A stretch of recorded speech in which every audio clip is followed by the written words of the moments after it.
Oh, Scott won't be here. Scott's out of town. Hi, Jim. Hi. We're not over here. We just have to be a little quiet. Yeah. You're all right. Yeah, I figured. I didn't know if he was gonna be here or not. Is Daryl coming? So there's some questions in there. We're gonna have a meeting on Monday with Twin Creeks. So we can go over it and fine tune it and see what we need to do. Okay? Yep. Is Daryl gonna be here? Daryl said I haven't heard anything from Daryl. I'm assuming he has. Is he flying around? Huh? Scott flying around? No, he's out of town again. I think he said he was going to be on vacation. Yeah, Daryl. No, I haven't heard from Daryl.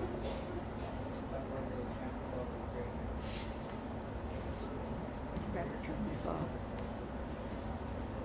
I guess if there's just three of us, we can do whatever we want. Yeah, I guess.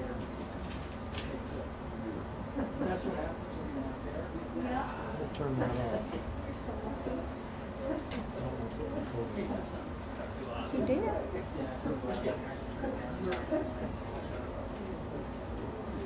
Travis, come here. Please. Yeah, I got it. He's 2 minutes away. Okay. I don't want to call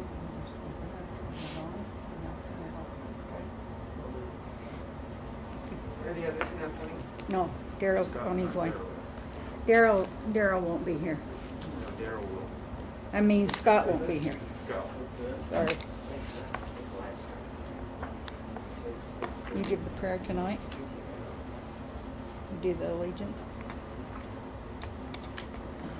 All right. Travis, we need some more chairs. Please sign in.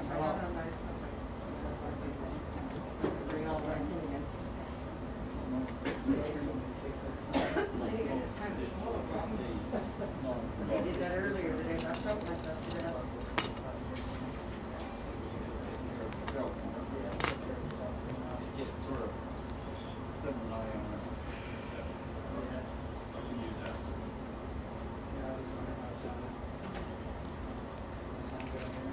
There's 2 more chairs here. There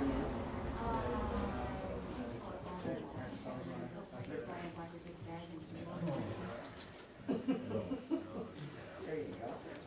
That's the way to do it, right? Is Heber City doing in-person meetings yet? Is Heber City doing in-person meetings, or are they still Zooming? They're still zooming. Oh,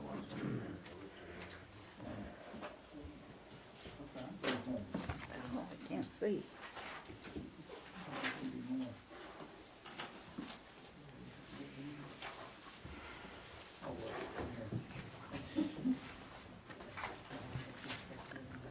Yeah, it's funny.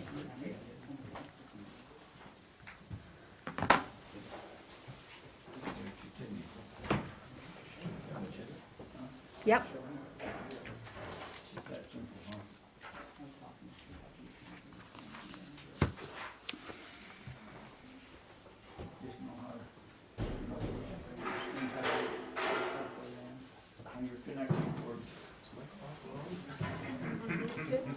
Uh-huh.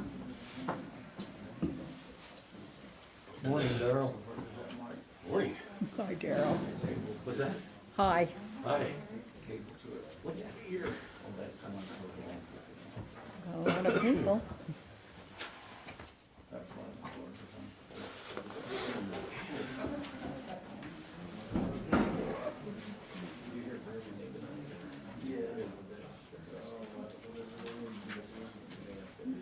There you go.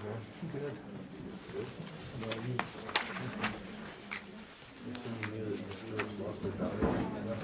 What's that? Yeah. I know. I should have put my hearing aids in, I forgot.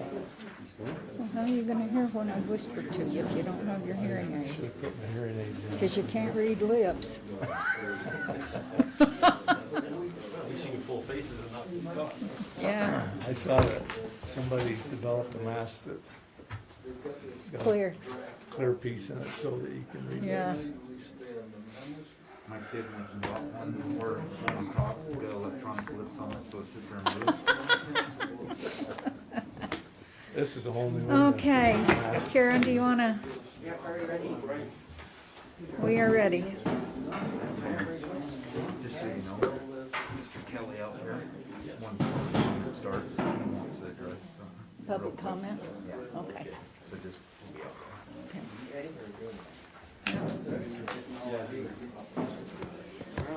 Okay, it's time for us to start our meeting. This is the Charleston Town Council meeting, Thursday, February 4th, 2021, at 7 p.m. at the Town Hall, 3434 West, 3400 South, Charleston, Utah. All board members are present except for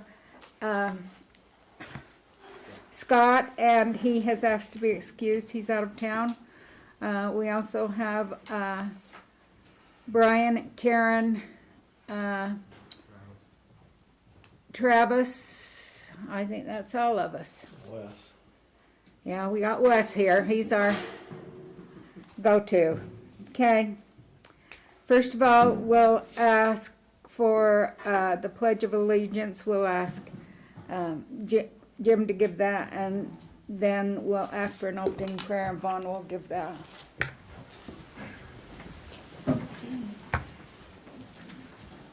I pledge allegiance to the flag of the United States of America and to the republic for which it stands, one nation, under God, indivisible, with liberty and justice for all.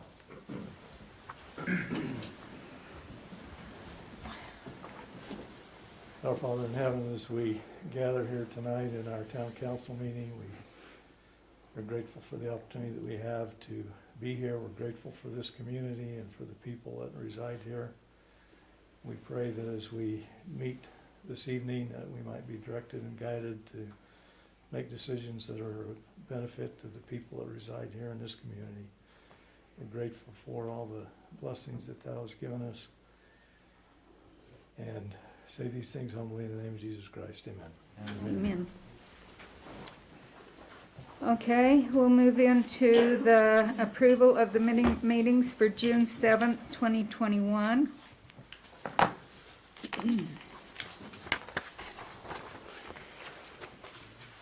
make the motion we approve the minutes of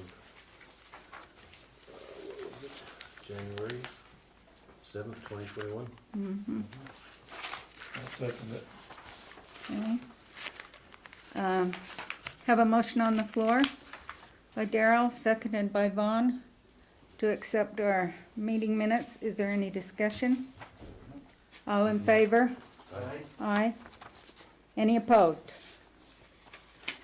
Okay, we will move on to our finances for June 2020, or January 2021. If you've had time to look at them, I will entertain a motion.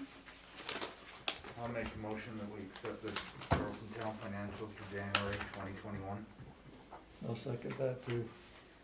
Okay, I have a motion by Jim, seconded by Vaughn, that we approve our finances. Any questions? All in favor? Aye. Any opposed? Motion carries. Okay. Public comment. I can't see them. Yeah, probably not. This is a time and place for any person who wishes to comment on items not scheduled on the agenda for public hearing. Any person or group wishing to comment on any item not otherwise scheduled for the public hearing on the agenda may address the town council at this point by standing, giving his or her name for the record. Comments should be limited to no more than 3 minutes unless the town council authorize additional time. Okay. My name is Sean Kelly. I live at 135 South, 100 West in Midway.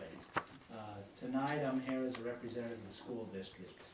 And the school district has assigned district office people to come to be a liaison with councils and towns, and I chose to come to Charleston. That was where I wanted to come. I'm the district operations and HR director, and want you guys to know that I'll come to the meetings when I can, and that I'll be your liaison with the school district. If there's questions, or I'll be to the meetings. Board member Tom Hanson will also come when he wants, but we wanted to come tonight and tell you that we're interested in what's going on and want to be a partnership with the council, and I will be your lead man for everything and build that relationship and hopefully get to work together in future endeavors. And if there's any concerns or questions, I'm at the district office and would love to talk to you about future projects or schools or anything that's going on in our world. So thank you for having me tonight. Again, Sean Kelly at the district office. Thank you, Sean. Any others? Okay, then we're gonna move on to Mike Peterson, public hearing for annexation. Mike, Yes. do you want to say anything? You have the information in your packet. Shows the property. I don't think so. I don't think we have. Oh, okay. I think we all know where it is, though. Okay, so it's just the piece next to it, so. Okay, Don't have anything to add, the last Let me meeting. just briefly describe what's okay. So just off of 3000 South and Highway 189, where the new light is, you can see the couple of buildings going in there. So it's just a piece to the north of that. So where the new buildings are going in now, that's a 10-acre piece. So the piece to the north, this is approximately 12 acres. Okay. And Might be able to see it here. This is the first area, and this is the proposed section for tonight. annexation. Proposed for commercial, similar to what's there, no residential, nothing like that. Okay. All right, can we have some discussion on this? Oh, okay, that's right. Okay, so we will go into the public hearing for this annexation. We invite anybody to say if they have any questions about it or whatever. So we're opening it up to public hearing.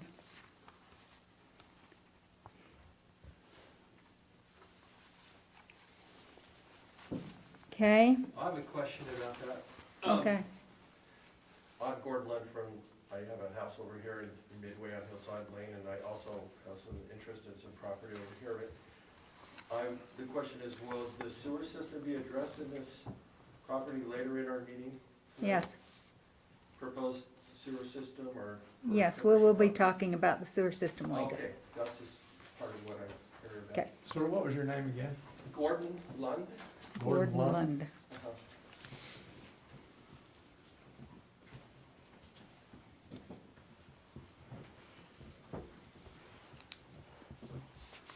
Hearing no other comment, we'll go out of public hearing and back into our meeting. Discussion from the board? I have thought about this a little bit, and I have one question.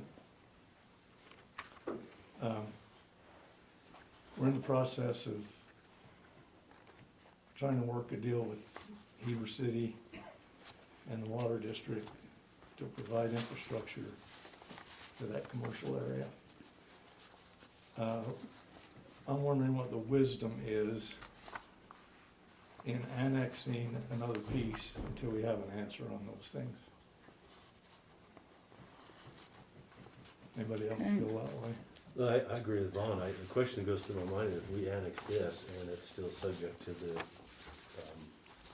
our current septic system, that could very much affect what goes in there potentially Absolutely. versus what could go in there if we can get the sewer figured out, right? So To me, and I'm not saying that oppose annexation even if we don't get the deal with Heber City, but that changes the way we would look at it. And we're already dealing with issues, you know, on the existing properties, whether or not, and questions whether or not that sewer will ever come. So, my thought is that before we go ahead and say yes to an annexation, we ought to have answers on the sewer and those other questions. And then we would know how to proceed with some kind of an annexation agreement or whatever, knowing what parameters we have rather than it being open-ended. Also, I think we need to have a development plan Agreement, for that yeah, area as yeah. well, which I think we need to put some thought to as well, as far as, this might be before. And depending on how that goes, it's gonna change Yeah. the way we wanna approach that. Right, I agree.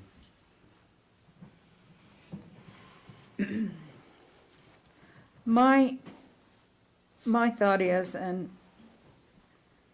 I want to get an ordinance down with what we want up in them places. I want it to be firm so that when we go ahead and move on up that highway, we have a plan of how we want that to go in.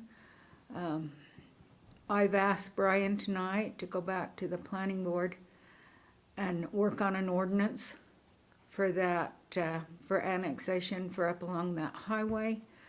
I think that we need to have that in place. And I'm not saying no to the annexation, but I am saying I think we should hold off and wait until we get some firm boundaries on what we want and what we want to do there. So, Jim? I'm in agreement with you guys on the sewer stuff, that seems to be the big issue right now. I think that's our biggest thing. I think once we get whether we are or not going to have sewer there, then we'll be able to decide what kind of limitations, what kind of stuff we want in there, how we want it placed. And I'm not afraid to say this, but my thinking is, if it's possible, I want 75% retail put in there. I don't want, I mean, the other 25% can be whatever, but I want 75% retail put in there. I think it's important. That's what we've done that up there for. We've done that commercial property up along there for retail, and I think it's important that we have retail up along there. So so I have presented that to Brian tonight, that he will take back to the Planning Commission. Yeah, I think we need to not do that immediately, though. I think that needs to happen after we find out with sewer and water, and then that'll, I think the same parameters that Vaughn was talking about for an agreement would be. But we need an agreement along there anyway of what we are expecting up in there. But that's what, as I said, but that's what we Yeah. talked about doing, you know, before the meeting and in other Right. meetings, we've talked about doing a plan for that area. Right, That right. ordinance would be a part of That plan, that plan. exactly. I think it would not be well thought out if we just free roll an ordinance. But Brian, don't you think that on a preliminary basis, that's a discussion you could start? We can have discussions. You know, you don't have to finalize, because to me, it just seems like that's gonna change the whole dynamic one way or the other. I agree. And I just until think- we know the answer, I think we need to know. but I think the planning commission Well, we can begin have the some thought process discussions, of thinking about but I it just think and it'd be what premature. they're And recommending. if you want me to do that, we can do that, but I it think, just seems like it's premature until we know some of these other answers. And I don't. Because if there is no sewer, I thought there is that no- decision was if there's probably no gonna sewer, be there'll down the no road quite a retail. ways, but conversation I had last week, I'm not sure that Heber City's not closer to a decision than I thought they were. So, anyway, okay, we can have those discussions. go ahead, Wes. I've heard it said, I forget by who, but yes, sewer is very important, but so is water. Right, So, you know, let's not let that simmer down, let's keep it. right. We don't think the water situation is solved with the sewers. Well, we need the sewer and we need the water, but we gotta take one step at a time. Right now, we're closer to sewer than we are water. Yep. So I think that we get the sewer, then we address the water. But then let's be ready to jump on the ordinance to what we want up in there. I think that's, I don't wanna get the horse before the cart, but I think it's important that we have them stipulations down and ready to go. But it's really important that we do the plan and then base the ordinance on the plan. Yeah, okay. All right, Can I make Okay. one comment? yeah, So, I agree with you on everything that's been said, and I wanna help participate in seeing that that's developed. Just the 12 acres, that's the only thing I have interest in, to see that it's done properly. And as we know, the sewer really allows for better developments to go in. The corner piece I've been reserving for a gas station, and I could have sold it 5 times to just anybody this past year for just an office warehouse. And I have an approved septic system for that site. And so I could submit plans and break ground on it in the next couple of months, but I know how important that corner is for, a nice convenience store gas station. And in fact, it is now under contract, it's based on getting sewer to that piece. and how long are you under contract with them for? It's through the summer. So Okay, I've given myself plenty of time to okay, see if we get things worked out. So I'd like to see something nice go there on the corner that's gonna really benefit right. the community, rather than just sell it for another office warehouse. And that's kinda what we get when we don't have sewer. So, I agree with what you're saying, and I wanna help out any way that I can, and see that area gets developed in Okay. a good way. So I, agree with Mike. I mean, if Mike wants to put a gas station and convenience store in there, if we have sewer available, that is gonna be a better project, project than it will be without it. absolutely. I agree too. So, I think it's the opinion of the board that we table this for a month and see what happens with the sewer. And then we can look into it more. Is that okay, Mike? Sounds good. Okay, Yes, thank you for your comments. I think, thank you. sorry, Mayor, at the same time, I think we probably need to get that, general development plan moving along if we can do that. That's something that can happen, I think it I was think based that- on the assumption that we would eventually get the water and sewer. We'll Well, talk about the sewer a little later, Yeah. and I have some ideas on that too, so. Mhm. Okay, My view of the sewer is that I view it pretty positive right now. well, let's I wait mean, till we get there. We don't know, but Yeah. I view it pretty positive. Mayor, you need a vote. A motion. Okay, we need a motion, guys, to table that. I'll make a motion that we table the decision on the annexation until we get further information on sewer and water to the area. I'll second that motion. Okay, I have a motion on the floor by Vaughn, seconded by Jim, that we table the Mike Peterson's annexation until we further investigate the sewer. Don't have to be a roll call. All in favor? Aye. Aye. Any opposed?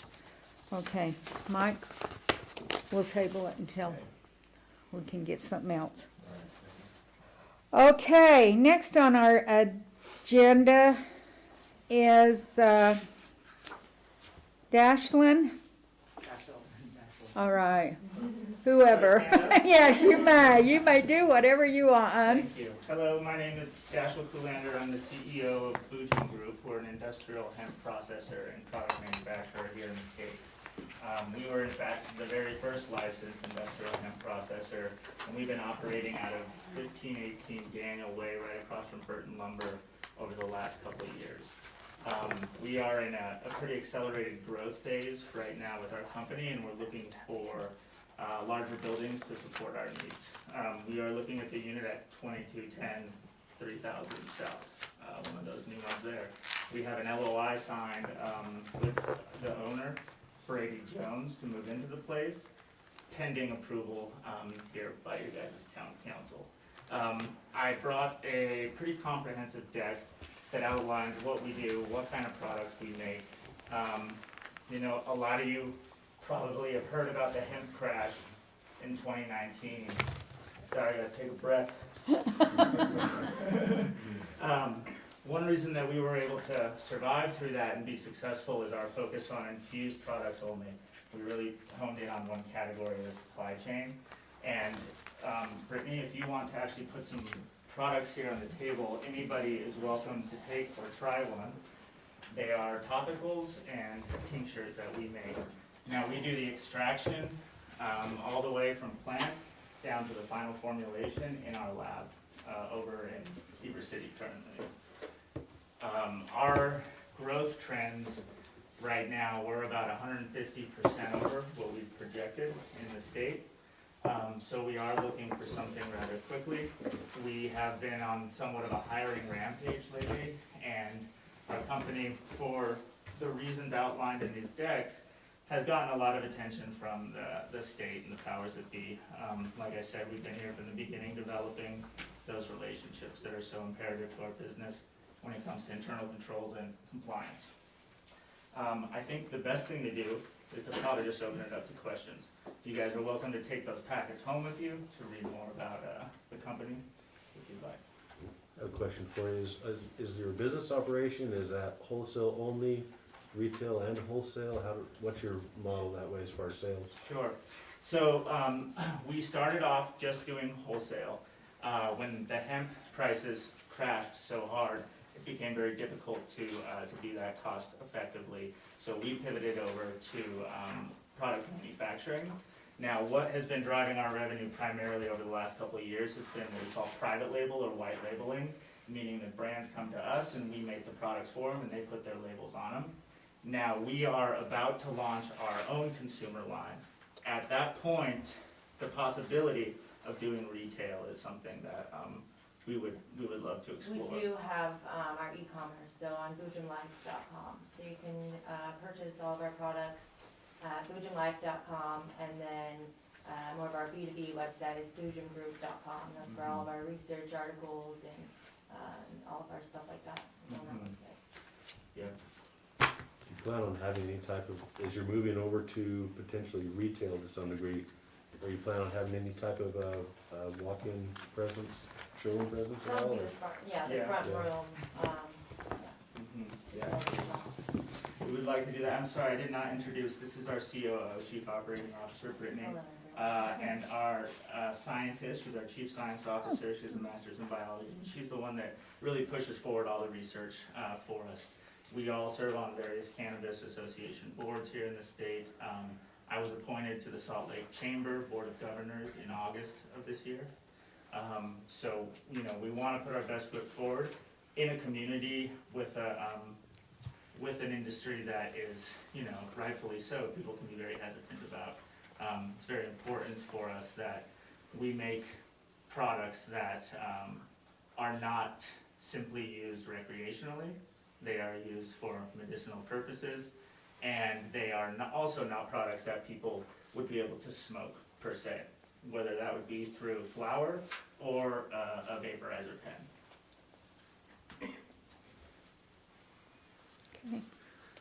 Where do you produce That's your- where your they'll product? produce it.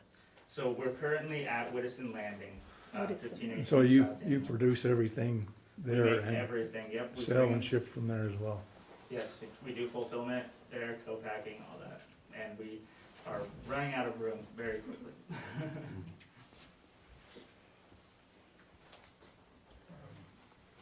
Ryan, Yeah, do you have?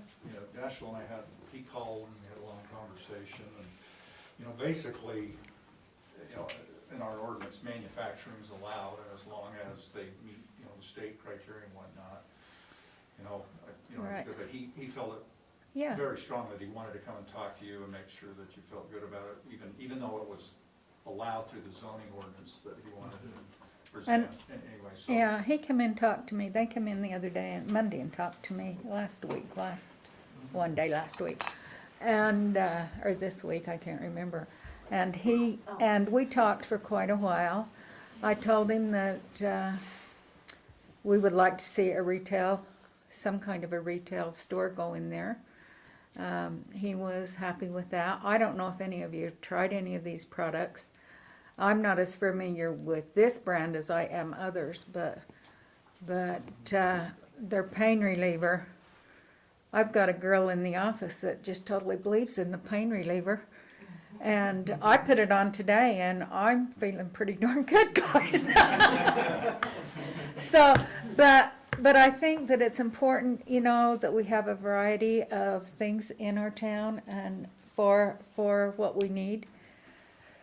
So, board, what do you think? Where do you grow this stuff at? So we do not grow.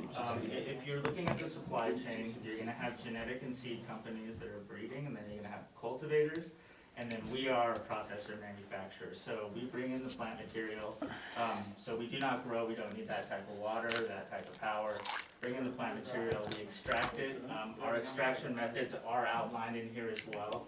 We use 200 proof ethanol. It's an organic solvent. It's also one of the safer solvents to be extracting with. We work in a closed loop, negative pressure system, so there's no chance of, you know, explosions or any public safety issues Only like that. need a little. And no requirements for C1 and D1 runs as well. What's the waste like? The waste, so we We have don't to have really any waste, we just recycle all of our solvents. and Yeah, things so we recover approximately 93% of our solvent that we're then able to just keep looping through the system.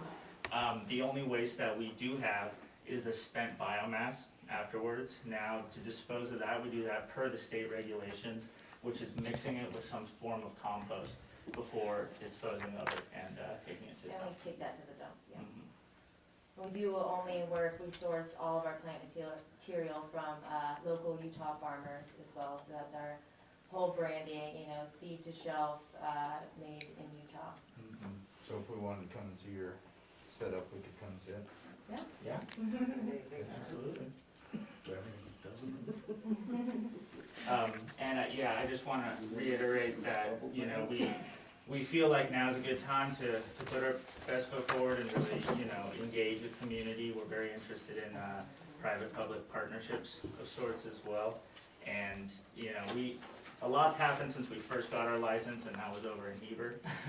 Yeah. And I think a lot of people now, with these types of products, are either using them themselves or have anecdotal stories of family, friends, or relatives that have found relief with them. Yeah. I have a girl at home that tells me to stop her. I don't come home without CBD for joints and stuff like Yeah. that. I use it on my arthritis and stuff on my hands, and it works in about Yeah. 20 minutes. Oh, yeah, and She it uses on her lasts. hip. I mean, it's, Yeah, she I saw, like that relief muscle work. yeah, she saw the agenda tonight and so on, and she said, we don't want marijuana in town. I said, B, this is the stuff you rub on your hip. It's not stuff you smoke. And she goes, oh, okay, well, that's great then. That's right. But it's, I tell you, as far as the topical pain reliever and stuff, what our experience has been is totally legit. It's just- yeah. Yeah, Yeah. you're welcome to take one of these and. Is that one there the one that you told me was, that That's the one? face This oil. one? Yeah, So this is the face oil. This contains not only CBD, cannabidiol, but also another cannabinoid called CBG, cannabidiol. Now, based off of a lot of the research that Olivia puts together, it's shown to be very antifungal, antibacterial. We're actually working in a preclinical trial with this as an acne treatment. So this is just a face oil. Candidate for you. Oh, yeah? Before and after pictures. Yeah, well, she's gonna have a baby in 2 weeks, so, and, yeah, but she's, And I just want to stress too that the products that we make, and when we're trying to look to where the industry's going to be moving in a couple of years or 3 years or even 10 years, we really focus on the research. We have an application in with the USDA right now on a very, very large grant. And our application was to study aggressive Alzheimer's using CBD. And that's a project that we would find and work with the local cultivator, and then we handle the extraction and the manufacturing, and then that would go into a preclinical trial as well. What's your day-to-day employee number? 6 right now. 6? Not counting Olivia, Brittany, and myself. So When you there's- say local cultivator, local within the state, local within a mountain? So local within the state. While you can legally ship hemp interstate, as long as it's under 0.3% THC. If I were to take a job with hemp coming out of Colorado and I extract that oil now cannot leave the state until it's put into a final product and diluted back down. So because the most important thing for businesses like ours to succeed at this point is compliance, we don't even really like to take orders from out of state at this point. There are a couple local farmers, like in Heber, that we do work with. Yeah, and you know, these are issues that are kind of coming down from the federal government, right? And the imbalance between, okay, it's federally illegal, okay, it's not federally legal anymore. However, the FDA failed to understand that if you extract hemp, there's always going to be a little bit of THC in there. So even if the number is very, very small and minute, if it's in its raw form, that's still going to be over that 0.3%. So that then has to go into a final product to get made. Now, that's why the FDA is kind of kicking rocks right now in terms of coming out with their ruling. But we've been actively engaged at the state level and the federal level, working with Mac Haddow, who was the former chief of staff of the U.S. Health and Human Services Committee. Sorry, I can't breathe. Wrong type of mask to wear. So, you know, there are certain strategies that we've been tapped, both by local legislators and lobbyists to help push through and develop strategy, macro level strategy on, for instance, you know, being able to treat CBD as a dietary supplement, which means that now we can not make medical claims, but we can make claims about how it interacts in the body. A lot of information. It's a very complex process, and you know, we're always here, and our door is always open for anybody who may have any questions. So question for I have Brian. a question. What? Would your process ever be able to be relicensed as a dispensary? Or that's not the kind of license that you have with the state? No, we are a manufacturer, so we are upstream from dispensaries and pharmacies. And these products you can sell retail. I mean, these are being sold at the CBD store on Main Street in Heber. Oh, I understand that. I'm just talking about if there's any possibility of transitioning into a dispensary. 'Cause So, personally, I would mean, see that in that's probably a 45-minute long conversation. It's very political right now with the licenses. They've already awarded all 14 licenses. They've awarded all 14 State licenses. limited the number. Yeah. The only point at which they will increase that license cap is if either you're in an area that's being underserved, the patients are, so a place like maybe Moab, Utah, right? Right. Or Cedar City or St. George. Now, with that being said, a lot of pharmacies are coming out with delivery options, so, you know, that's not something that anybody is realistically trying to acquire anytime soon. Okay. All right, board. Anything else? What do you think? We don't have an ordinance against us, so I think that The we, next step would be to get their plans for their tenant finish and yeah, go through all those, and then once that's there, then they would apply for business license. yeah. Correct. So Yeah, on that, you'll work with Brian Yes. on that? Yeah, we have an LOI right now with Brady Jones, and then as soon as we get, if we get approval from your board, then we need to come up with the plans. The first step's demising walls, and then we would go in and build out the clean room. Okay. Well, I'd make a motion we approve their request and let, at least they're in a position to move forward with. Well, I don't know, you can actually. We don't even. Need I a, mean, But We if just you need want to- us give them good warm fuzzies and say. Yeah, you're go okay ahead. with what I'd they're make a doing motion, we going give good forward. warm fuzzies. yeah, hey, yeah, I'm, you know, it's a legitimate business that meets the guidelines, you know, who are we to stand in your way? I right. think what Mr. Lund was asking is you're not pursuing No, to do that, right? no, There's no, no. does that answer your question? Well, however, we would be interested in, if. Selling is retail, interest, yeah, Yeah, doing potential retail, similar to how Ritual Chocolate would, Yeah. across the street. Just not dispensary. No. Right. So I think I just wanna make sure that there's not any. Well, I think you've got our blessing.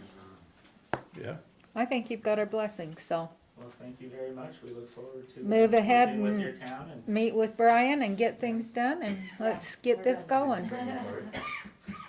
You know, I do not bring my card. It's Brittany on- might have oh. hers. Olivia has it. And just have your architect get a hold of me. Okay, yeah, I think we'll be talking to Brent Hayes' guy, who has already done that Right. previous walls, Okay. to make it easy, so. Yeah. They've been great to work with. do you have to pick it Yeah, up on yeah, your they've own, been just to make fantastic. it easier, huh? If you did want my Yeah, email, stop an inch. you can see how hers is Yeah. okay, mine is Oh, okay. some of this stuff that's supposed to Feel free to- help sore muscles or whatever, I'm Yeah. gonna go try that tonight. Yeah. Do any of you live in the valley, or are you commuting to Heber Valley? So Brittany, so I'm originally from Moab, Utah. I've been out in LA since I graduated from the University of Utah, working in film and television and then in marketing.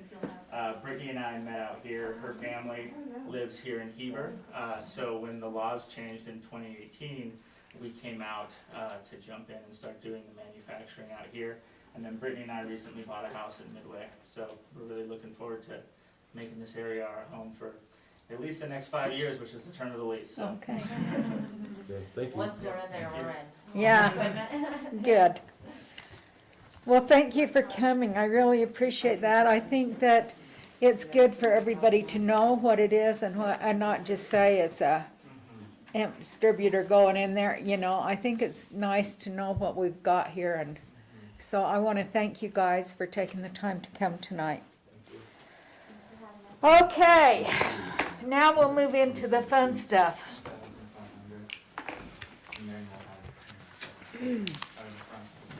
So what is this stuff? That in round, Huh? that one there's better. That one there's good. This Oh, is that really calms you good. down, huh? Yeah, that calms you down. Okay, I mean, I give that to my daughter. Karen took one for her daughter, the calm. Oh, haven't you? Okay. So this just tells you what it is, huh? Right, right. And you only need a very, very little bit. How's your thumb feel, Wes? Still there. Oh. Using it. Okay, so now we're gonna go on to our fee schedule, and last meeting, we kinda got the fee schedule and the burial, the lot fee and all that, the cemetery kinda mixed up. We want to start with the fee schedule and see if there's anything on the fee schedule that needs to be changed before we move on to the cemetery. Then we'll move on to the cemetery stuff.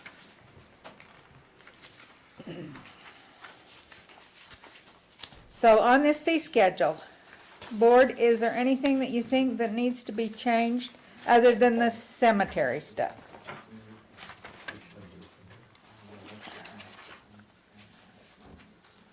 That's what we're here for, Dick. Got an idea. I think we're pretty well,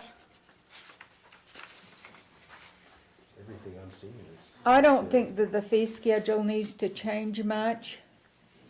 No, I think we discussed that. Yeah, so I don't think the fee schedule needs to change. Any, Wait a second. anybody, huh? That, well, she thought that the sign permit was, but that's always been per sign. No, that's not what they get charged. That may not be what they get charged, but that's Okay. what it's supposed to be. $25 per sign. Yeah. Okay, so let's That's change. the way it was adopted, that may not have been how previous people have enforced, Well, you then know. that's, are you need to fix. Okay, so let's change that to per sign. So Karen's been giving out good deals? Yeah, It wasn't me, it was before, but I just noticed and I asked on that, and they're like, nope, it's just $25, they can have as many as they want. okay. Let- Good deal. That's never been. Well, that's- Okay. That's I always been understand, the. I agree. I am sorry, I say, I understand. Yeah. Where are we as That's far not as the way it like should. renting the town hall for non-residents? Is that, what does it cost people to rent another facility like this somewhere else? Anybody know? $1,000. And we're doing it for 500? Yeah, I think, if I'm not sure, but I think Midway's is 1,000 For what? to rent their Town hall. town hall. I think, That's what- thank you. Execute the lease now. Okay, thanks so much. And then, yeah, I think they're $1,000. But we need to, okay, we need to talk about, what does it mean? What does it mean if, say, I recommend somebody from out of town to rent the town hall? They pay a non-residence permit. Okay, some says, well, you said it's okay, so we only have to pay the residents. No, we're just signing that, saying that, we will let you in the town hall. But I think that you need to remember that that is, non-resident is anytime anybody rents this that's not a resident, The user. the user, I mean, right. if somebody, non-resident gets the resident to rent it, but the resident isn't the user, then it needs Right. to be the non-resident fee. Right, right. Okay? That's, I'm just wondering, I mean, it gets used a lot, and I suspect that it gets rented a lot because it's the cheapest place around to get rented. Oh, I think so too. I think so too. Is our town hall as large as Midway's if somebody wants to rent a town hall? This is better than. This is a lot better than Midway's. Really? Uh-huh. Oh, yeah, Midway's building is 100 years old. I gotta get out. Yeah. Okay, well, there you go. They don't have a kitchen facility in that building. Well, they do, but it's They have upstairs. You have to go upstairs to get to the kitchen. It's, I mean, that would be my only question, is as much as this gets rented out, and if the reason that it gets rented out is because we're a lot less than the other options, maybe we ought to consider raising it. well, who's renting it? Residents or non-residents? No, I'm not, just. no, non-residents. we're talking about just non-residents. Okay. Residents, we're gonna, yeah, we're not I'd say charging Keep them. it the same, Yeah, the resident. But Yeah. non-residents. I wouldn't change it. non-residents. Yeah, I think so, Yeah. we should leave it as well. So, What if, that's what I was asking too, is like, what if, like, a non-resident, or has a resident rent it, but they still get it at the resident price? That's kind of where the. That's what we were just talking about. Yeah, so are you gonna? if the resident rents it, Mhm. and they are personally going to be here responsible for it, They're the Then- primary user. they're the primary user of it, Gonna change anything? then it's the $50 or whatever, but, okay? Not changing nothing. Yeah, no, I just wanted to mark it. Yeah. I had to change it. I Okay. think the term primary users are important to have in there though. They need to know So we need that some- you've gotta be the primary user of this property, if that's the rate you're gonna get. Yeah, so So we Yeah. need some agreement, yeah, rental agreement. Meant, yeah. I mean, Okay, if we have residents renting it so they can get it cheaper for non-residents, then all they're gonna do is make it so we're gonna raise the price for residents. Right. I mean, it's foolish for a resident to do that, I think. It just yeah, taking advantage of the town. I Right. hope that residents don't do that. Vicky? Would you want to send a letter out to say, this is what'll happen as a warning? I don't think so, because I think the residents know. I think that sometimes they just kinda, I think Karen's pretty sometimes they're smart. When they talked come in to into rent it, you being can haters. probably get a feel Well, for that's what's just part of happening. it, when they come in and rent it, this is part of the agreement, they'll be explained to them. yeah, So that's why I need to look at this and see how it's. yeah, worded. yeah. And if we need to change the wording in that agreement, we can do it. That's no big deal. What are your letters to the? Oh, yeah, in my When you They're not fix- clear. newsletter, I can put that in there. You can explain it. Yeah. That's what you meant. Yeah. Okay. All right, so do you want to change the non-resident price? Or do you want to just hold off and let's see what this pandemic does? Because right now, we're not renting anything. I would say we sit on it until Okay. things change. I don't know what you guys think. I'm ready, I'm okay with that too. All right, so we've done that. Now we'll move on to the cemetery. Okay. Travis has, he's been really working on this, you guys. He's put together some pretty good stuff here, so. Did you wanna make a motion on what you just, on the fee schedule, Oh, on the changes that she just made? yeah, let's do a motion to the changes we recommended being done. Changes on the fee schedule. I'll just make a motion that we accept the changes to the fee schedule of That Karen has. Karen has. Okay, I'll second that, whatever it is. okay. Jim made a motion, Vaughn second. Any questions? All in favor? Aye. Any opposed? Okay, we'll move on to the cemetery. Travis has gone into quite a bit of work. He's been this last week, he has been really on to this. So is this our fees right here? 'Cause I- Okay, this is our The thing I fees. got, there were two different sheets and they had different prices on them. Okay, there's another sheet here, right here. Is this the other? I'm gonna explain what This one. Okay, Travis is gonna I'll come explain in. what yeah, it is. Travis is gonna explain this to us. I'm turning the time over to Travis. If you go to the first two pages that are stapled together, the front page looks like that. That's our current price, or fee list. And that's stapled to bigger sheet that shows prices from cemeteries around here. Not all of them, but just West? some area around the state. West. So that just gives you some prices, cemeteries around the area. The second I guess what set I'm of confused, paperwork, what's the difference between that and this one? did everybody have Plus less service those fees, two? but, I think you're looking for this one that's folded up and stapled. yeah. That's what- I think This I is got what he it. wants to raise it to. Okay. Okay. Okay, Yeah, the second packet is kind of a proposal of what I would propose we go to. These things can be changed. I've got everything downloaded on a file so they can be modified, fees and things.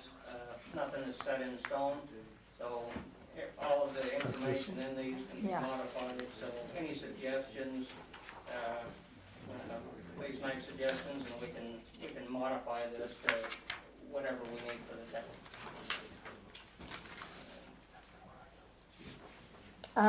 Travis went through this really good. We got this cemetery burial lot information packet. We got it from Midway. And we put it into our, because we've been having people come in and we've been having problems deciding whether they was rightful owners of the plots. We've had a lot of that in the last few months. So we decided if we done a packet to hand out to them so that they knew just exactly what they had to do, that would help them be more informed and help us in finding what we want to find. Now, we talked about the plot transfer fees, which we do right now. They're $25 per resident. The burials, we've brought up for non-residents. Plot purchases. Heber City's charging $1,600 a lot for a grave to bury. You mean for the plot? Yeah, for the plot. So they're charging $1,600. Midway is not selling. Midway restricts non-residents. Right. completely. They Yeah, won't they allow have non-residents. they don't let non-residents buy over there. So we're getting a lot of people down here because of our prices. No, I don't want to gouge anybody, but I think they should pay for what they're doing. Now, we've kind of talked about the idea.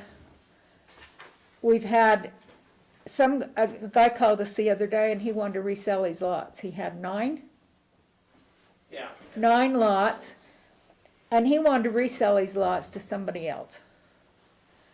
And we said, well, you can do that, but when they come in here to be buried, then they're gonna have to pay the difference between our lot purchase of, plot purchase of $500, and they're gonna have to pay the difference between the 500 and the 1,200 if they're non-residents. Which I think's only fair. Yes. Didn't we talk last time that if he wanted to sell, he only sold back to the town and not to someone else? Well, we there was so much going on last time that, So that didn't fly, okay. so, I just and, checked. and just like, Jim said, he can have a plot of 10 lots if he wants. And he don't have to transfer, he don't have to do anything, but he can say, if somebody comes to him and he says, I'll give you one of those lots, that's different than trying to sell the lots or trying to transfer the lots to somebody else that's out of town. So when, in that situation, he wants to sell his lots, so what kind of price was he asking for? Well, we went back to see what he paid for, it was his parents or grandparents? Grandparents. His grandparents had bought the lots at $100 a lot. That's 8 plots. Yeah. $100 a plot, a lot, which is 8 plots. And so Travis told him, you can sell it for what you want, but whatever you do, when they come in, they're gonna have to pay the difference between what we sell a lot for and the So was the original non-residents. purchaser a resident? No, It was a descendant, it was like, he was like Yeah. his grandpa bought him. Yeah, he But the currently person lived who in- bought him, was he a resident of Charleston? No, he lived in, well, I don't know if he was a resident, when he purchased them originally. But the family now lives in South Jordan. He wanted to sell those to somebody he knew, in South in Jordan. the Salt Lake area. So, and he wanted to sell them at a higher price. Well, I guess if he's just selling them, between him and somebody else, he can sell them for whatever he wants, can't he? Well, yeah, Well, and I did, I put a kind of a little clause in here as well that states that if somebody sells a lot to another individual, not the town selling a lot, but a lot sold by an individual, that is a civil matter between the two parties, and then they're still responsible if they sell those to a non-resident, that person has to pay the difference between the two. So they'll pay the difference between the two, plus whatever that person sold them the lots for. So I told him, in that situation, he needed to be careful of how much he sold them for, because we would all be sitting down doing the paperwork, and they would know if you're selling them for an extremely high price and just trying to get more out of them. Yeah, but how do we know what they sell it for? we don't. Well, we don't care, we don't, but just But to avoid that. then they come to use it, how do we keep track of? Because he would have to come and. Looks to me transfer the like it'd lots. make more sense to do what Jim says, if they wanna sell them, they sell them back to the town. Right. And if the person wants to buy them, he can come buy them from the town, at the non-resident price. Price. Well, that's what they offered him, but he didn't wanna do that, cause it would have only been $200, the original purchase price. In the early 1900s when they were purchased. So he wasn't too keen on that. I don't know, I don't have an answer to that.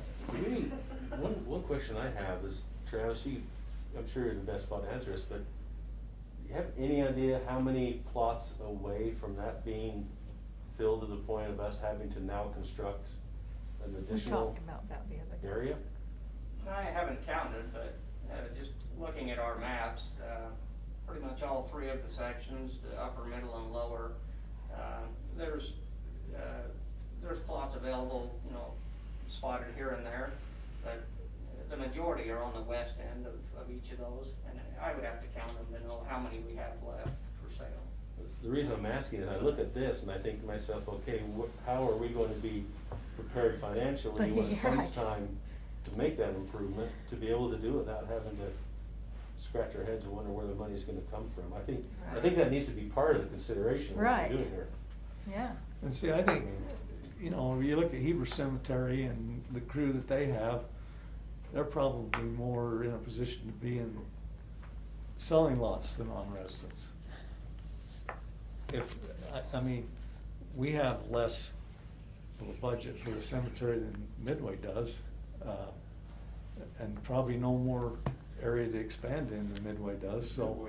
Midway was out of lots when I worked there, and we bought an additional 5 acres. So my question is, do we wanna even sell them to Yeah, non-residents? and that's what they've decided, which, We certainly shouldn't sell them to non-residents for less than Heber City does. Yeah, I question whether or not we should sell them to non-residents at all, not knowing I how would, much room I we would be have. okay to say no, I'm not selling to non-residents. I'm okay to that too. That's However, up to the advantage board. of selling to non-residents is Is that you get a lot generates more more money. money in order to do an improvement down the road. Right, That's about the only upside for me. right. But if you're gonna sell them to non-residents, you don't wanna be cheaper than anybody else around. You wanna be equal to whatever. To make At that least. decision, wouldn't you want Travis to come back and say, we have X vacant lots, we anticipate X burials per year, at that rate, we'll need to expand in a year and a half or in 150 years? Isn't that a component of? Yeah, Yeah. I think we do need to do that exercise. Yeah. Where we are. The last thing we need is for Scott to find out, he has to know where for it to put it. But the question I have is Yeah. like, this guy that's selling the lot, okay? So he sells the lot to somebody, we don't know what he sold it for. And how do we keep track that he made that transfer, that's, well. He would have to come in and transfer it. You have to do the transfer, so we'd have the record of it, but it just becomes He pays a the bookkeeping $25 and then the guy sold it. exercise to try and keep track of it. It's when they And then transfer it. when they bury somebody, you gotta try and remember No. to collect it. No, No. you collect it at the time of Oh, so when they do the transfer. transfer, You have to pay the difference Okay. right there. Yeah, yeah. so, Okay, so he'd have to show us proof what have he Travis paid go do for it. some paperwork And then we charge the difference. and Okay. start talking about maybe non-residential. okay, Travis, I think what we're gonna do is, we'll have you figure out how many burial spots we do have up there.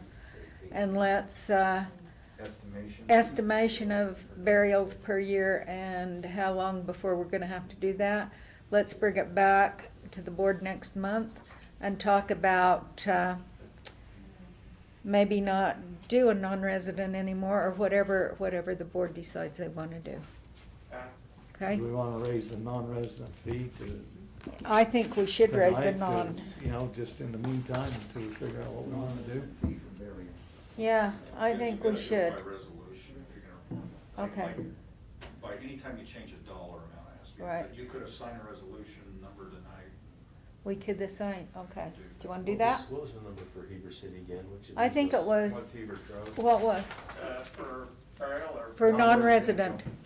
1,600. Theirs are just going up, I think. Went up I think they were February effective this 1,200 month. for the non-resident, and 1,600, or 1,800. 1,800 for a non-resident and 1,600 for a resident, I believe is what they went up to. Yeah.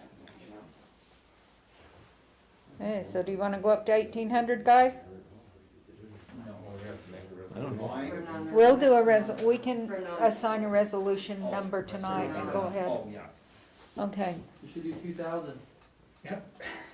Round it out. They wanna be here, they gotta pay.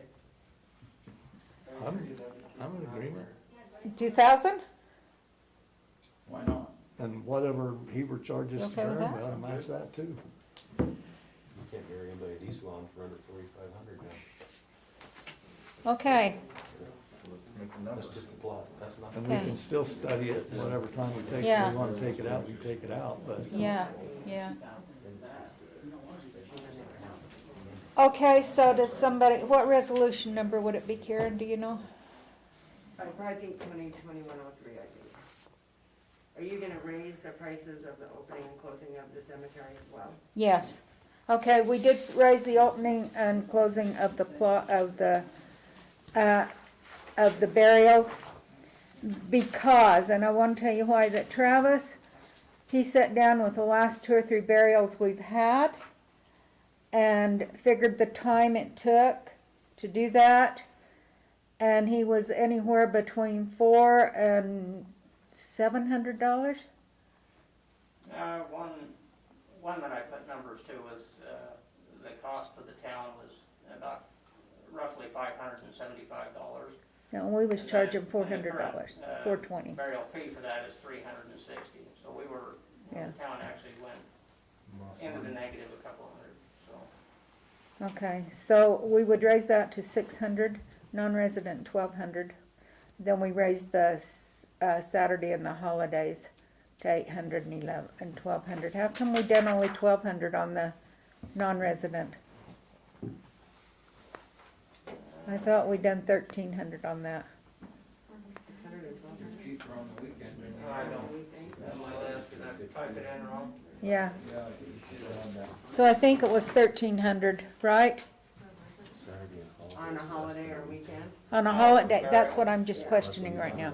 Oh, I probably typed that in wrong. Okay, so I think it was it was 1,400, wasn't it? Because we raised it 200? That was for the weekend, Right. open and close fees. Right, weekend and holiday, That's 1,400. 1,400. On a weekend's 14 and on a weekday's 12? Yep, And what's resident, 600 and what? 800.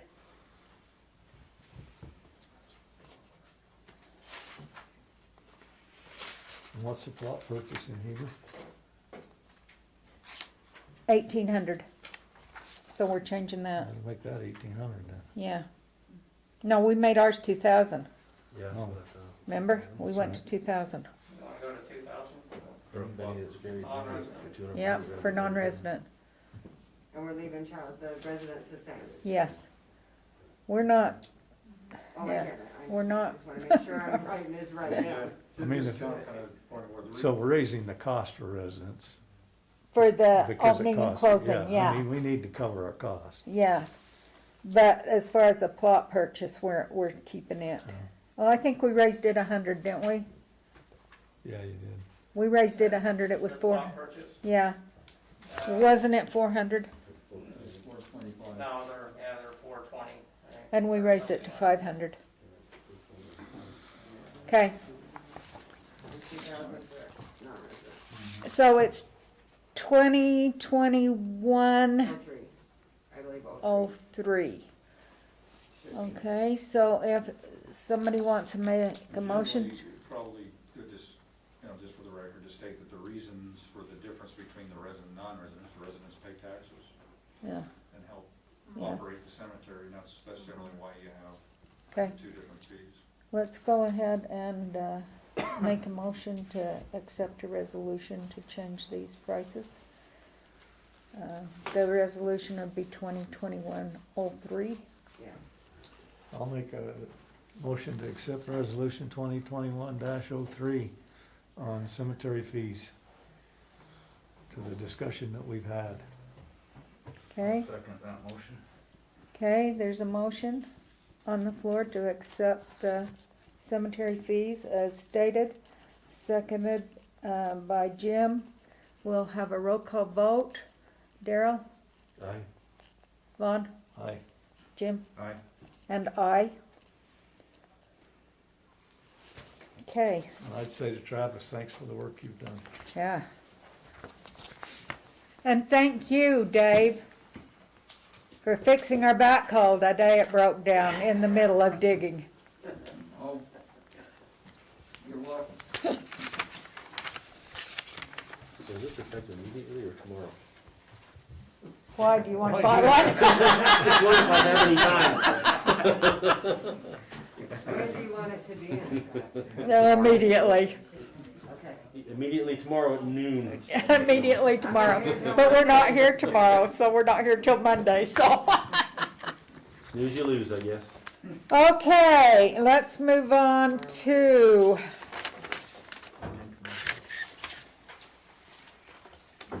huh? Planning commission. Commission recommendation, yeah. Okay, so on our planning commission, we had one opening on the commission, and I moved Scott Keller up into that position. He was an alternate, and I moved him up in there, which left an opening for an alternate. And Vicki Keller come in and asked if she could be on it. I'm not turning anybody away. And so I told her yes. And then we got talking and wondered if it would be a conflict to have a husband and wife on there, but I've seen places where husband and wives have been on it. Yeah, I've never personally seen it, but, I mean, they're not supervising each other. Right. And they never agree on anything anyway, so.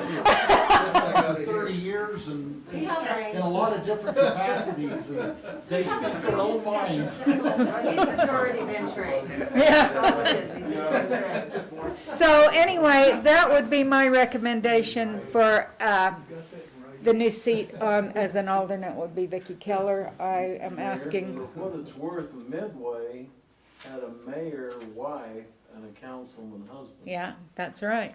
Yeah, but they got in trouble for that. They got a lot of slack. So, I think if Scott's half as smart as Vicky, she'd be a good person to be there. okay. What did you say? I didn't hear that. He said, hey, I'll tell you because it was really nice. He said, if Scott's as half as smart as Vicky, we're lucky to have her there. I'm not sure what that means, Scott.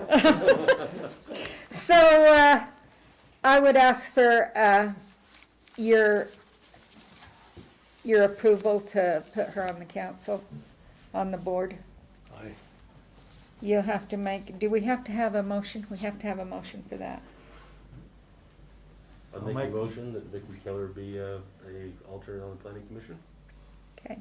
I'll second that motion. Okay, there's a motion made by Darrell, seconded by Jim. All in favor? Aye. Any opposed? All right, you can give her the oath at the next meeting. Okay, now we're gonna move on to Want it the next meeting here, or? next planning meeting. Okay. Now we're gonna move on to sewer. We received a proposal,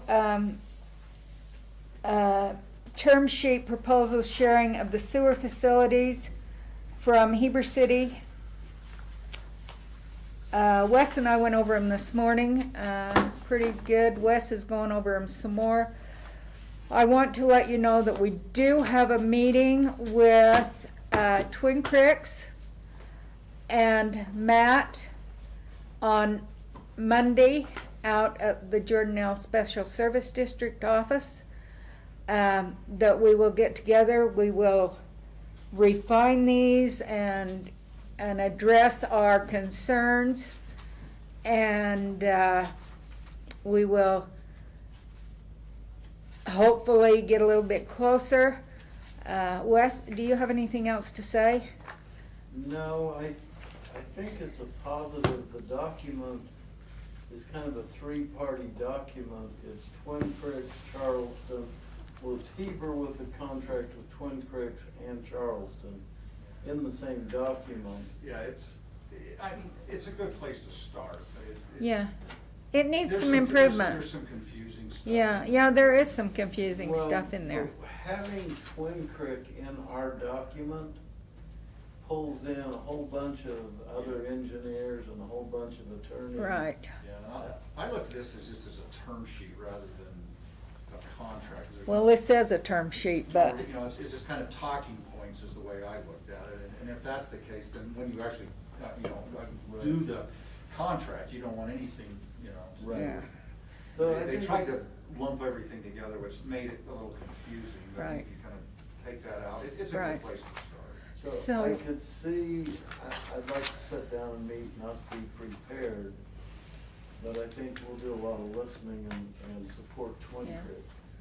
okay, Monday morning, Yvonne, can you be here about, what time's the meeting, 2:30? I have another meeting at 11 o'clock, Can you be here at 1? yeah. Okay. Monday at 1. Monday at 1, and we'll just sit down before we go out there and discuss some of our objectives here and go from there. Okay? So that's what we're looking at, so we are getting a little closer. Maybe we'll know some more stuff on Monday, but I'm certain that by next month we'll know something, one way or the other. We hope. And Vaughn, you say you've had a conversation that you felt was optimistic? Yeah. Rachel, what's her last name? Taylor? Yeah. She called me and said, I want to get a feel for what the residents of Charleston are thinking. And she said, if the idea is that you bring sewer to Charleston and you see a lot of development, subdivisions and so forth, she said, I'm not in favor of that. And she thought Mike Johnson was pushing that Charleston, if not the whole valley, come under sewer. So anyway, I said, well, tell me something, Rachel, you're a member of the city council in Heber, not in Charleston. So whether you approve or disapprove of growth in Charleston is irrelevant. And anyway, I talked to her for about an hour, and I assured her that there's nobody in Charleston wants to see sewer pushed into the whole town of Charleston. That our sole purpose of trying to bring the sewer down to that commercial area is so that we can develop a tax base for Charleston. Right there. And Yeah. I said, talk to Wes Johnson, he's confident that that area is gonna develop, into a commercial area, whether Charleston does it or what, and the fact that we're in these discussions, if something happens and we can't do it, I'm pretty confident, and I think you are too, that Heber City's gonna do it. And it wouldn't necessarily be what we want if Heber City did it, but anyway, I think at the end of the conversation, she felt pretty good about it, and I just said, we're basically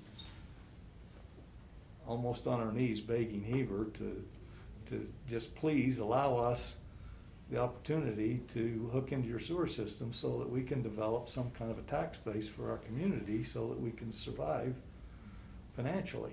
And that's just what I've said as I talk to people, but I begin with, picture in your mind 20 years from today.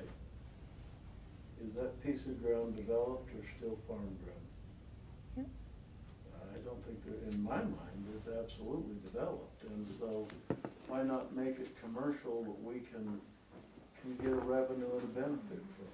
And I told her, I says, if we don't get the sewer, we're probably still gonna do it, but all you're gonna get's warehouses, and everybody in Heber's gonna drive by them, and wouldn't it be much better for the valley to have something nice there that the whole valley could look at and say, this is a nice asset? Completely agree. Well, and this goes back to the main reason we started this whole thing, was just try and offset or eliminate future meaningful tax increases like we saw this last year. I mean, nobody here, I think, wants to say, hey, let's raise taxes 100% again. If we can get that commercial out there and get that revenue, you could stem a lot of that type of tax increase for a long time for residents.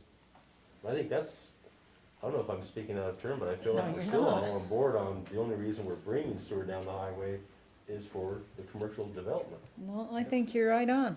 So the next question, and maybe this is out of line, but, If it is, I'll tell you. I bet you will. I mean, the schools come to us, and if we bring the sewer in, they would like to be able to do that, because they've got a system over there that's not really working properly. So the question is, if, we have to decide if we bring it to that commercial area, do we wanna run it down to the school? Because if you run it down to the school, and I'm not saying that that's good or that's bad, but the more lines you run, the sooner you're gonna have sewer everywhere. So, And this is a topic we had a month or two ago that I think before the sewer is in town, the board ought to have, now, can we change? Absolutely. But I think the board ought to have a discussion where you feel comfortable about, here's why we're bringing it, here's our anticipation. And I think that we'll do probably a work meeting on that, after, maybe sometime after we go up there on Monday. but I know that these Maybe we'll have a work property meeting. owners over here in this subdivision west of the school, they're just holding off. They're thinking that if the sewer comes, it's gonna come down the street and they'll be able to hook into it. Now, obviously, if you run it down to school, it'd be stupid not to put them in it. Yeah. Those are the questions we've gotta answer. Yeah. Why not keep going down 189 with it? Well, That was, you know, part of our grand plan was to, also that was part to be developed as commercial And- on 189. and eventually that probably will Around Allen's happen. place, and then you got Clark Metcalf's place. Right. You got my place and Scott's place.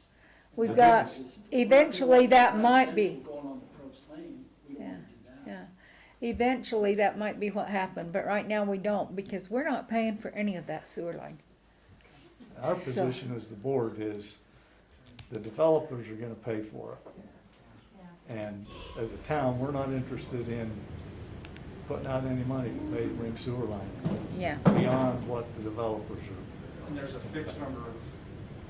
There's only ERUs. so many ERUs that we're gonna have. Yeah, It has to there's be only- fixed, and so that's part of what Wes is talking about, we gotta, you know, put together a policy to decide how much we're gonna put in this area and that area. Right. Right. We'll only have so many ERUs that we can use. So, that's gonna be where the board has to decide where them ERUs are gonna be And used. An ERU is what they call an equivalent residential Right. connection. So that's basically what one house Would would use. use. But if you put commercial in.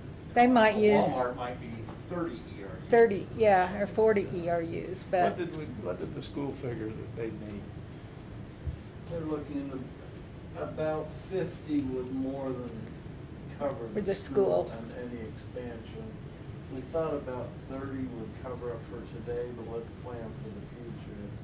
And like the mayor said, everything that I'm picturing in my mind right now is zero cost to the town. Mr. Developer, you want it down to 3,000 south, bring it. Mr. School, you want it to your property, bring it. Mr. Developer, west of the school, you want it to your property, come and get it. And I think that policy could be pretty much, well, again, that's a policy the city could say, is we want to continue it down 189, here it is, come and get it. yeah, And the developers along the way are gonna want pioneering agreements. to be able to Right. Recoup some of their money when other people hook on. right. But it also means if you run the line down 3,000 to the school, the school's not gonna wanna pay for any more than what their needs are. But they, And so if you put in a bigger line than what their needs are, Somebody's gotta pay. somebody's gotta pay for that. And I don't know that it's fair to tell the school they have to pay for it, I don't know. And this is all discussions that We- we've said, hopefully, the day comes when we have to resolve it. yeah, That means Heber said, okay. And we don't really need to make that decision, do we? until, We can do the agreement and we can bring the water line to the commercial area and not and then necessarily decide, have an answer beyond that yeah, at that point, right? Right now, today, we're saying, I hope, and it appears as though this is positive, it looks optimistic. But I think once we get to a point where we say, okay, this is going to happen, we need to then be in the mode, okay, what are we gonna do? Well, it's the same thing as the annexation, yeah, you know? can't do, Until we have an answer on the sewer, why do we wanna annex? Yeah, yeah. Is And it, again, I guess I think, and I think to support the council, your board, sewer's not very useful without water. Right. So as we're progressing with the sewer, we gotta keep the Bringing in that the water. same conversation. And the water, We're working on that, aren't we, Alan? besides the sewer, with the water is the fire protection. Right, Which is probably even a bigger issue. right, Than, I mean, as far as the volume of water. Right. Not necessarily as in importance, but in the volume of water, Right. the fire protection is a Right. bigger issue. Or you're gonna be very limited on what you can put in. Right. Like we are currently. yeah. but I don't think we wanna wait until we say, okay, we've got the sewer before we start thinking about the water. We need to do both at the same time. Correct. Correct. Yes, Dave? So, I do have a question about this. Who is gonna be in ownership of the commercial line that comes down 3,000 south? And who is gonna maintain it with what equipment? Charleston Town will maintain it, okay? And if we lease it out to somebody to come in and maintain, it will be our line. Okay. And if we have to hire somebody to come in and take care of it, that's what we'll have to do. But The monthly we fees. will, the monthly fees and the impact fees and stuff like that will take care of that. The Will not- people that the connect? impact fees will not take. Right, no, the impact fees won't, but the monthly fees will take care of paying somebody to take care of that. The commercial hookups, Well, Heber doesn't have an Fees, impact fee, right. it's a hookup fee. What? the commercial. Yeah, we should have that debate later. The It's an commercial impact fee, they can.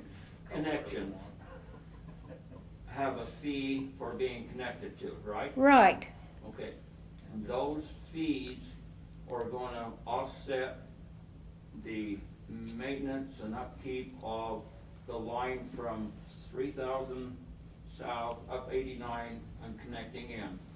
correct. So, whoever hooks into that has a certain monthly fee of Exactly. $100 or 1,000 or 2,000. Whatever it is.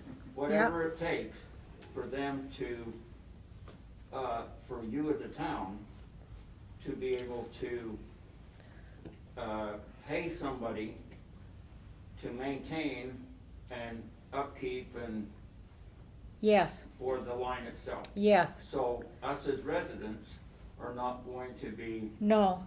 The charged. residents that are not on the line will not pay anything for the Okay. sewer. It's not gonna be every resident in Charleston has to pay a fee. No, it's not gonna be that way. Okay, Our So goal when you will hear be- people come up with questions, what's it gonna cost us? Be clear to everybody that our intent and the whole goal is that developers are gonna pay and the people who service is gonna pay all of it. okay, Not the citizens of the town. okay. Our goal will be that Heber City gets a bill from the sewer plant of $2. Heber City will bill Charleston $3.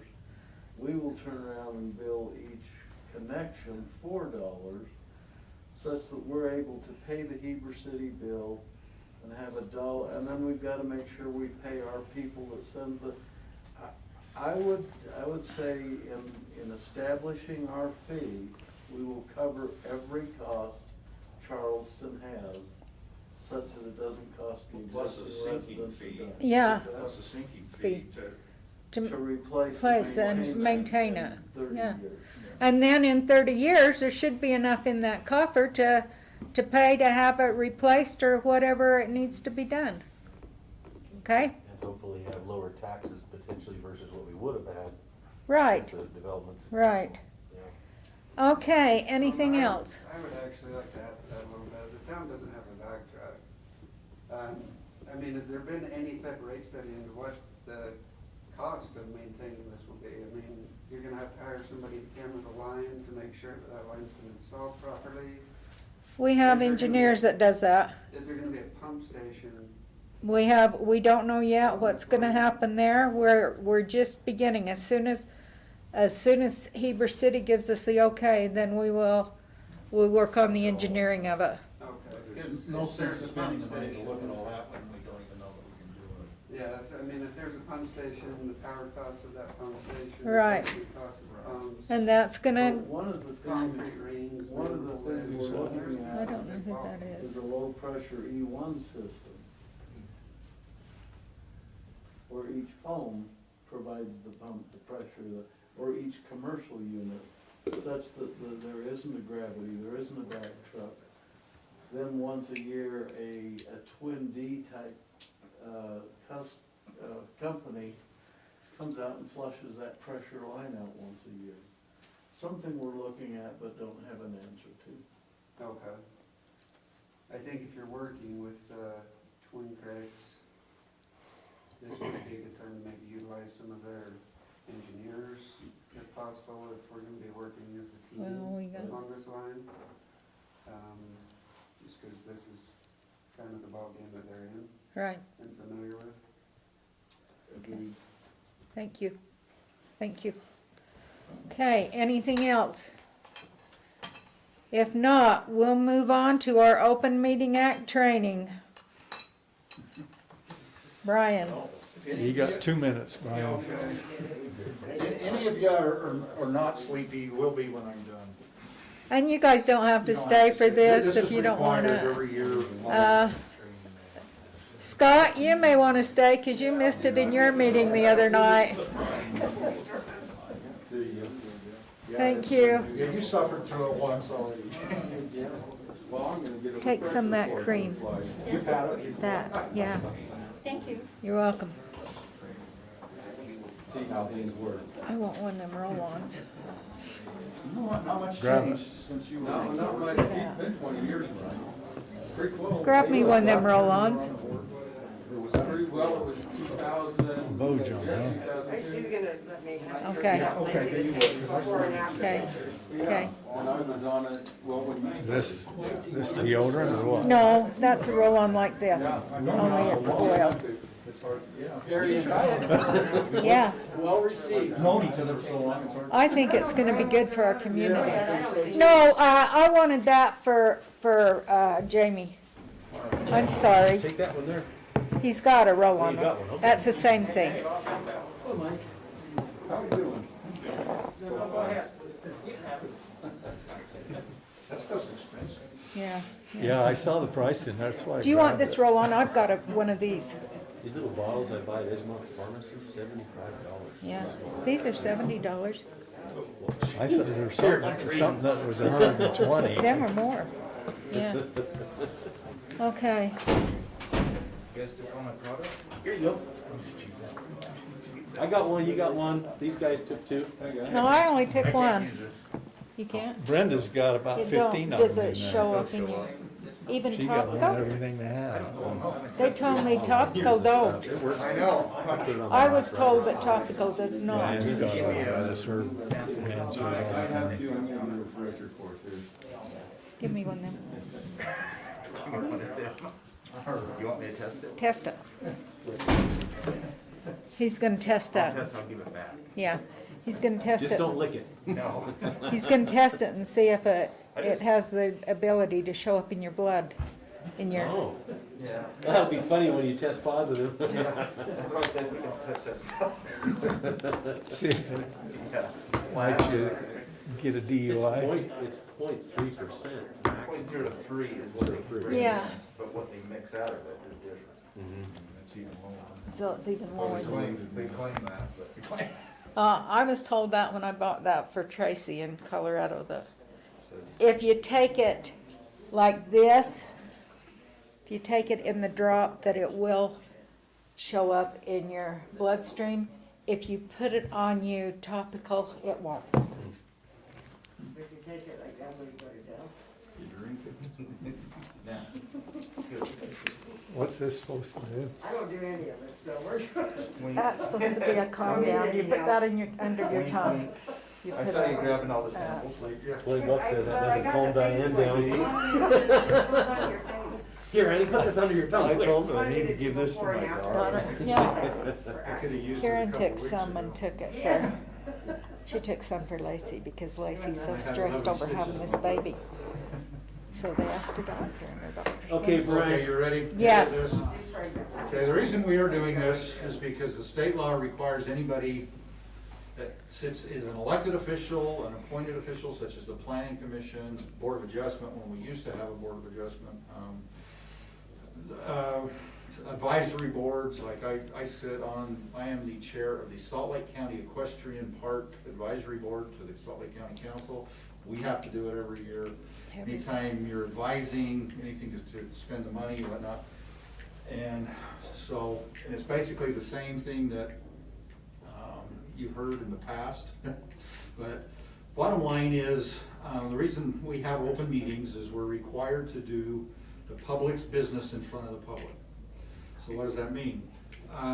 So basically, you don't have to allow any comment from the audience. You have to do their business in front of the public's business in front of them, but you don't have to allow them to speak, except for a public hearing. Doesn't mean you can't choose to, like what do we call it, like they call it different everywhere we go, on the beginning of the agenda, the public comment. I've heard it called call to the public, everything. That's your choice. So you don't have to do that. A lot of cities are doing that. I think it's a good thing. I'm glad we do that, but it's nothing that is required. So during that, then yes, and you can set the parameters for that and say, okay, 3 minutes. Some communities have at the beginning of the meeting, some have it at the end of the meeting. The reason that they put it at the end of the meeting is I feel like sometimes those public comments, unless you put an actual, like say 30-minute limit on it, can go for 2 or 3 hours. I've sat through 2 or 3 hours of those in other places. And then but then you still gotta do all the rest of your business. And so some communities have said, well, we should take care of the business, we should take care of the public hearings, we should take care of applications that have paid to be on here, those kinds of things first. And then we'll hear from the public. We don't generally have that kind of thing. I think it works, personally, I think it works the fine way it is, but that's, up to you guys. Part of, doing the public's business in front of the public is phones, emails, those kinds of things. Anytime 3 of you are together, that's a quorum. And so, the Public Meetings Act says, for per chance meetings, you don't have to advertise. Also, if y'all 3 go out to dinner at the hub and you happen to just be there and you say, oh, let's all sit down and eat, that's okay. Just don't talk about city business. And then if you're gonna go on, like say, a field trip, or you're gonna go look at a site, that's a public meeting, so it has to be published as such, just like everything else, and then the public has to be allowed to attend those. The phone things, you don't, you gotta be careful, and then let me back up just a little bit. Remember, there's basically 3 hats you can wear. One is a legislative hat, one is an administrative hat, and the other is what they call a quasi-judicial hat. And really, the only people that had a quasi-judicial hat was the Board of Adjustment, which is now being worn by our hearing officer. The other 2 let you, every meeting you could switch hats back and forth. Planning Commission, same thing. So when we're talking about legislative hat, that's when we're talking about zone changes. The annexation tonight was a legislative decision, because you can decide, we want to do it, we don't want to do it. Administrative is not. Administrative basically says you've already been through the legislative process, you've adopted the zoning ordinance, you've adopted whatever, and then you're just administering, you're saying, okay, you meet all these rules, we have to approve you. We can't decide.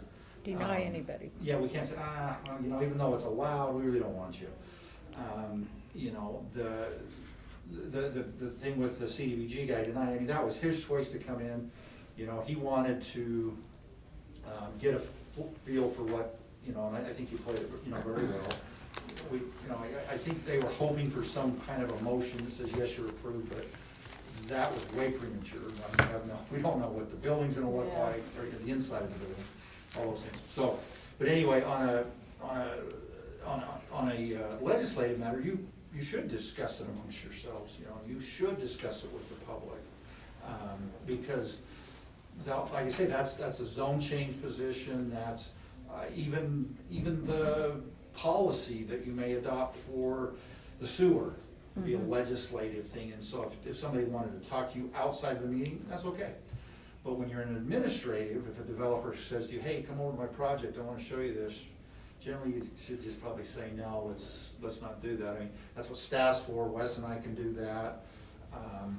But because you're voting, we don't vote on things, so that's why it's okay. But, if, you know, but like I say, an administrative thing, you know, you take our staff reports, you take their submittals, and you make your decisions based on the finding of facts and whether it meets the ordinance or it doesn't. And so, and the same would be as if an application is before you and your neighbor comes over and says, I really don't like this, well, really can't talk to you about that. That's an application before us. Come to the meeting. Come to the meeting, Come to the meeting and tell us, and then everybody's listening to it, and then we'll take it into consideration. And so, you know, you probably heard the term public clamor, and really public clamor only happens when it's an administrative item. It's not public clamor when, you know, when it's a legislative item, because even if they say crazy things, you know, well, if you do this, aliens are gonna land from, that's their opinion, they can say that, there's not a problem. But in an administrative item, and I guess they could still say it, but you just kind of go, yes, thank you, and you don't take that into consideration when you're making your decision, just the facts of the case. Then, let's see, the other big thing we deal with, you know, obviously with open meetings is closed meetings. Now, when can you close a meeting? There's only, I think, 4 reasons you can close a meeting. One is land purchase, the lease, sale, or purchase of land. And the reason for that is, you know, if the city's trying to buy some land for something and it's all done in the public, then what ends up happening is you may not be able to get a fair deal on the property. Right. You know, somebody goes, oh geez, they're gonna do this, I'm gonna raise my, you know, and you know, so you wanna be able to have a fair bargaining position without having it destroyed by everything going out in public. So that's good. Then there's reasonably imminent litigation. So if you're pretty sure, you know, it can't be, oh, somebody said, I'm gonna sue you, but if it's beyond that, you've talked to an attorney, there's some things, then you can go into closed session. Generally, you will only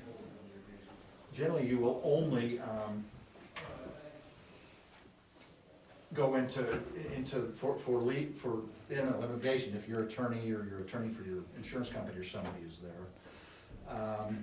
Then there's the to discuss the competency, or what did I put on there? Character of an Character of an individual.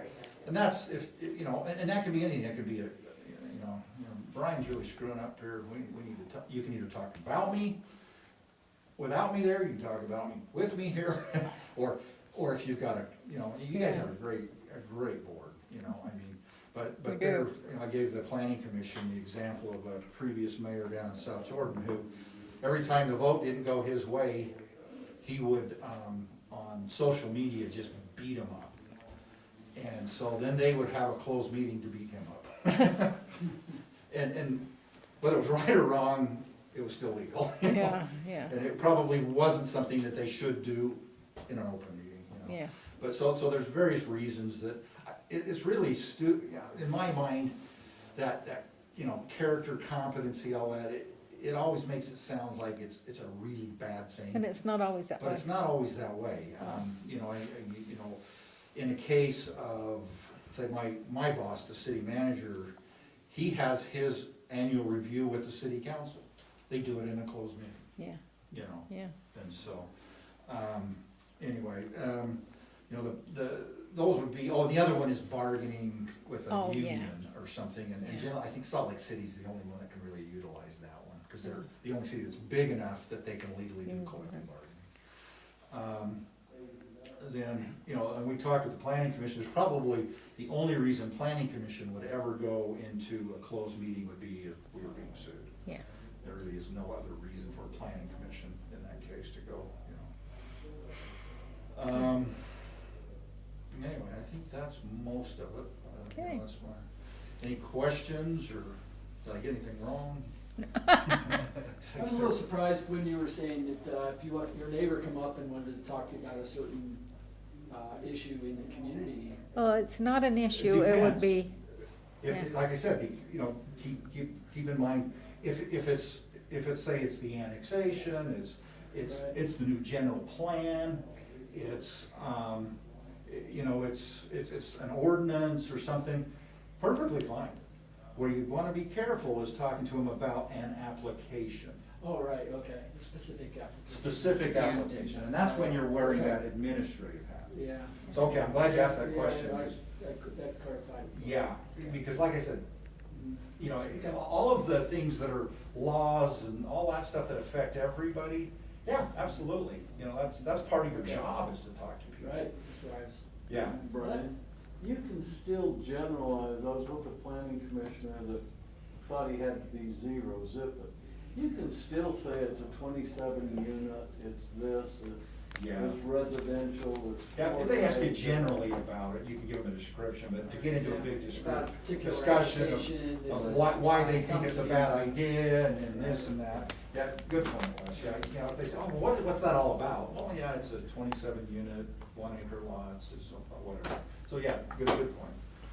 But yeah, and some people just don't really, aren't comfortable where to draw the line, so they just say, I won't talk to anybody about anything, which that's probably not a good, if that's why you're comfortable, that's fine, but that's not what I would recommend. You know, you don't wanna act like it's some secret society kind of thing. right. I just act stupid, I just look at it like I have no idea what you're talking about. In my case, I don't act. Very effective. I just don't, I don't know, but I'll find out. Try and sway you. Yeah. That's, It's kind of a- yeah, Yeah, that's the thing. I the try to avoid difference when is somebody's trying to- whether somebody's trying to sway you in one direction or another. Yeah. That's a good. Yeah, you're right. The application. Yeah. You know, Yeah. like I say, they're very welcome to come try and sway you in a The public public meeting. meeting, yeah. And so Okay. anyway, that's basically it. Okay, Unless you have any other questions? No? all right, we'll get that done, we'll get certificates done and put in your files. We'll get you guys certificates done for yours. And, okay, now we'll move on. It wasn't nearly as boring as you said it was gonna be. I was just bracing myself. Hey, Well, you know, I have a son-in-law that says every morning he says I set the bar. How much do they I set the pay? bar so low so that every morning I can just roll over it. yeah, How much do they pay David Church for giving that lecture? Do you get equal pay? I doubt it. well, I doubt it. Yeah. So, okay, Just set the so, bar low and then- And the less you expect, the happier you're gonna be too, you know? hey, Brian, It's, did you read that letter that I sent you from the resident?